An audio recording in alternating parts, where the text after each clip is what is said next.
इसलिए मुझे लगता है 2014 के पहले सुधीर चौधरी जी के घर में शौचालय भी नहीं था। बड़ी मुश्किल से जंगल से लकड़ी काट के लाते थे, फिर माँ चूल्हे पर रोटी पकाती थी। फिर ये पैदल, सड़कें भी नहीं थी तो पैदल 2.5 कोस चल के नदी पार करके नाव से फिर बैलगाड़ी पे बैठ के पत्रकारिता के संस्थान में जाते थे। फिर वहां पे बंक किया या क्या किया कि पत्रकारिता का कोर्स तो पूरा हो गया किंतु मानवता और नैतिकता वहीं पर छूट गई। चौधरी जी का बस चले तो थॉमस एल्वा एडिसन और माइकल फैराडे विद्युत के आविष्कार से भी मोदी जी को जोड़ दें कि नील आर्मस्ट्रांग ने पहला पांव नहीं रखा था, वो तो मोदी जी पहले चंद्रमा पे चढ़े थे।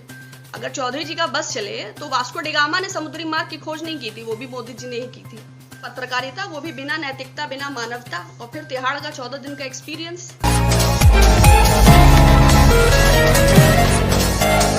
एक लिंक ट्विटर पर आपको पोस्ट किया था, किसी ने मुझे फॉरवर्ड किया था। मैं टीवी बहुत कम देखती हूँ, तो उसमें सुधीर चौधरी जी का वो वीडियो था, आपने देख लिया होगा। पीयूष गोयल जी ने उसको रीट्वीट किया है, कई लाख लोगों ने देखा है, कई हजार लोगों ने उसको ट्वीट किया है।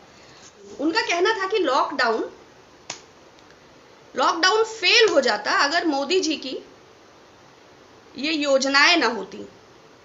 2014 के पहले सोशल डिस्टेंसिंग का पालन नहीं हो पाता। इस समय जो हम पालन कर पा रहे हैं उसमें शौचालयों का बहुत बड़ा योगदान है।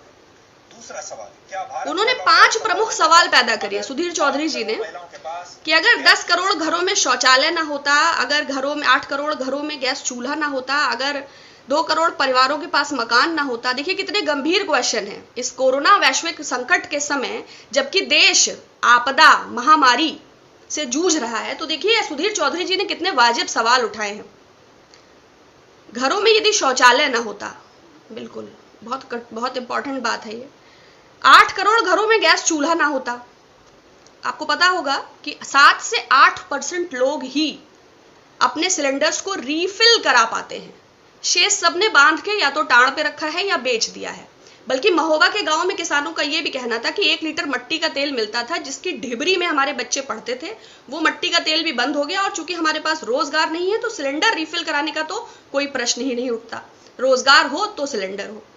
दूसरी चीज, अगर 2 करोड़ परिवारों के पास मकान ना होता, इंदिरा आवास योजना का नाम बदलकर प्रधानमंत्री आवास योजना कर लेना, निर्मल भारत को स्वच्छ भारत कर लेने से योजनाएं मौलिक रूप से आपकी नहीं हो जाती। Stop this cut, copy and paste and it won't suits you as well. Actually मुझे लगता है 2014 के पहले सुधीर चौधरी जी के घर में शौचालय भी नहीं था। बड़ी मुश्किल से जंगल से लकड़ी काट के लाते थे, फिर माँ चूल्हे पर रोटी पकाती थी। फिर ये पैदल, सड़कें भी नहीं थी तो पैदल 2.5 कोस चल के नदी पार करके नाव से फिर बैलगाड़ी पे बैठ के पत्रकारिता के संस्थान में जाते थे। फिर वहां पे बंक किया या क्या किया कि पत्रकारिता का कोर्स तो पूरा हो गया किंतु मानवता और नैतिकता वहीं पर छूट गई। तो जो डेटा दिया है इन्होंने, बैंक का भी दिया है। जनधन खाते कुल कितने खुले हैं? अगर आप जाएंगे तो जनधन की वेबसाइट पर ही ये मेंशन है कि 22% खातों में तो फूटी कौड़ी भी नहीं है। बाकी खातों की भी क्या स्थिति है वो उसमें दिया हुआ है। रिफिल का मैंने आपको बता ही दिया। बिजली का 18,000 गांव भी मैंने आपको बता दिए। 1947 में जब भारत आजाद हुआ तो 1500 गांव विद्युतीकृत थे। अगर चौधरी जी का बस चले तो थॉमस एल्वा एडिसन और माइकल फैराडे विद्युत के आविष्कार से भी मोदी जी को जोड़ दें कि नील आर्मस्ट्रांग ने पहला पांव नहीं रखा था, वो तो मोदी जी पहले चंद्रमा पे चढ़े थे। अगर चौधरी जी का बस चले तो वास्को डिगामा ने समुद्री मार्ग की खोज नहीं की थी, वो भी मोदी जी ने ही की थी। ये बहुत प्रख्यात पत्रकार हैं। अगर आप विकिपीडिया पे जाते हैं तो आप पाएंगे कि जो है इनका राशि जो है वो मिथुन राशि है। नक्षत्र और नक्षत्र के पद और गोत्र इन्होंने मेंशन नहीं किया है, और चूंकि अब विकिपीडिया अकाउंट एडिट हो सकता है अपने हाथों से, तो कुछ उसमें महत्वपूर्ण बातें मिस हो गई। इनका एक गौरवशाली अतीत है।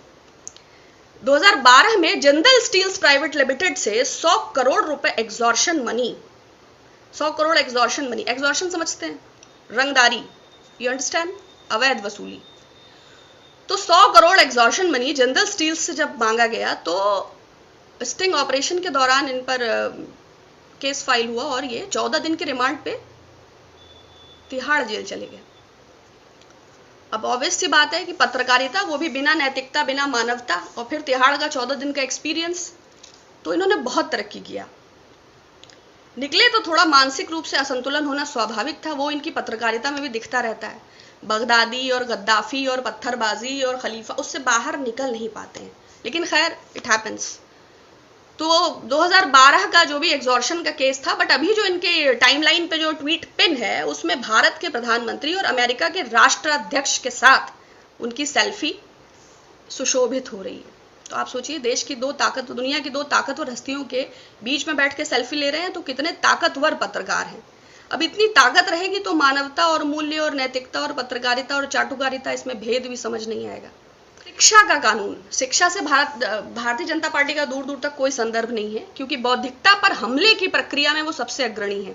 2014 के बाद इंस्टीट्यूशंस की क्रेडिबिलिटी को डैमेज करने के लिए जो जो हथकंडे अपनाए जा सकते थे, चाहे वो श्रीमती स्मृति ईरानी जी को एचआरडी मिनिस्टर बनाना हो, चाहे वीसीज को चेंज करना हो, चाहे सिलेबस में चेंज करना हो, चाहे सिस्टमैटिक अप्रोच के साथ इंस्टीट्यूशंस को डैमेज करना हो, वो सब कुछ किया गया। खैर, मनमोहन सिंह जी न केवल विश्व प्रसिद्ध अर्थशास्त्री और हम्बल व्यक्ति हैं, वो योजना आयोग के भी अध्यक्ष रहे हैं, वो यूनिवर्सिटी ग्रांट कमीशन के भी अध्यक्ष रहे हैं, वो वित्त मंत्री के सलाहकार भी रहे हैं, वो आरबीआई के गवर्नर भी रहे हैं, वो स्वयं भी वित्त मंत्री रहे हैं, वो 10 बरस भारत के प्रधानमंत्री रहे हैं, और अपने योगदान और गुणवत्ता के आधार पर उन्होंने फिस्कल डेफिसिट को कम किया जब राजकोषीय घाटा बहुत ज्यादा था, आर्थिक नीति में उदारीकरण लाए, भारत की अर्थव्यवस्था को गति दी, बेरोजगारी जो सबसे बड़ी समस्या थी, मनरेगा रोजगार एम्प्लॉयमेंट गारंटी कानून आया, 100 दिन का वेतन सुनिश्चित हुआ दिहाड़ी, और उसमें भी बहुत बड़ा कदम कि महिला और पुरुषों को बराबर वेतन मिलेगा। लेकिन सुधीर चौधरी जी, 2014 के पहले ना शौचालय था, ना सिलेंडर था, ना उनके घर में बिजली था, ना उनके घर में सड़क था। तो वो किस प्रकार, मैंने बताया ना, वो जंगल से लकड़ी काट के लाते थे, फिर माँ भोजन बनाती थी, फिर वो पैदल 6 कोस जाते थे, फिर नाव पे बैठते थे, फिर पत्रकारिता के संस्थान जाते थे, फिर बैलगाड़ी से लौट के आते थे। तो जो है, अब उनको बुनियादी संस्थाओं का ज्ञान ही नहीं है। लेकिन खैर, उनके अनुसार मोदी जी 6 बरस से लॉकडाउन और कोरोना की तैयारी कर रहे थे, और सोशल डिस्टेंसिंग और आइसोलेशन इसलिए बहुत बेहतर फॉलो हो पा